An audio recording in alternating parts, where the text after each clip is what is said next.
Канадски учени доказаха, че хората още еволюират въпреки теорията за спрелия естествен подбор заради технологичния напредък, съобщава Daily Mail. Екипът на Емануел Мило от университета в Квебек анализира данните за раждаемостта на малък остров от 1799 година до 1940.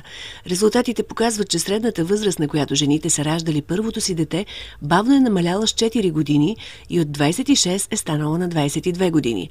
Търсейки причините социални и икономически, учените установиха, че между 1/3 и половината от тези по-ранни раждания се дължат единствено на генетични промени. Обяснението е, че жените на генетично ниво са се стараели да населят малкия остров, за да осигурят оцеляването на генния си пул. Първоначално, когато островът бил заселен през 1720 година, на него имало само 30 семейства. Те останали толкова до около 1773 година. Предишни доказателства за продължаващата човешка еволюция са поносимостта към лактозата, която съществува само от около 5000 години, както и че тибетците могат да живеят при по-ниска концентрация на кислород във въздуха.